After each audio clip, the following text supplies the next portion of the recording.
ఉమ్మడి కృష్ణా గుంటూరు జిల్లాల పట్టభద్రుల నియోజకవర్గ ఎమ్మెల్సీ కూటమి అభ్యర్థి ఆలపాటి రాజేంద్ర ప్రసాద్ దంపతులు గురువారం తమ ఓటు హక్కును వినియోగించుకున్నారు. గుంటూరు గుజ్జనకుంట్ల సెంటర్లోని పాలిటెక్నిక్ కళాశాలలోని పోలింగ్ బూత్లో ఓటు వేశారు. అనంతరం ఆయన మీడియాతో మాట్లాడారు. ఎమ్మెల్సీ ఎన్నికలు ప్రశాంతంగా జరుగుతున్నాయని తెలిపారు. ప్రతి ఒక్కరు కూడా తమ ఓటు హక్కును వినియోగించుకొని ప్రజాస్వామ్యాన్ని పరిరక్షించాలని విజ్ఞప్తి చేశారు.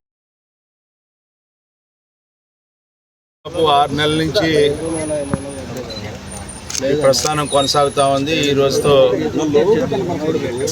ఉమ్మడి కృష్ణా గుంటూరు జిల్లాల పట్టభద్రుల ఎమ్మెల్సీ ఎన్నికలో కూటమి బలపరిచిన అభ్యర్థిగా పోటీ చేస్తున్న ఈ సందర్భంలో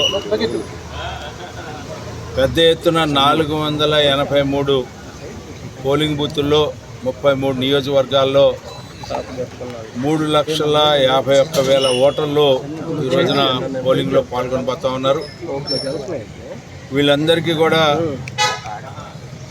కూటమి నాయకుడు గౌరవనీయ ముఖ్యమంత్రి నారా చంద్రబాబు నాయుడు గారు పోలింగ్ అబ్జర్వర్గా ఎవరైతే 30 ఓట్లకు ఒకళ్ళు ఉన్నారో వాళ్ళ దగ్గర నుంచి మంత్రివర్యుల దాకా ఎన్నికని ప్రతిష్టాత్మకంగా తీసుకోవాలి. ఈ రోజున ఒక మంచి ప్రభుత్వానికి మద్దతు పలికేలాగా మనం తీసుకున్నటువంటి ప్రతి సమస్యని కూడా ఏ రకంగా పరిష్కరించుకుంటూ ఉన్నాం.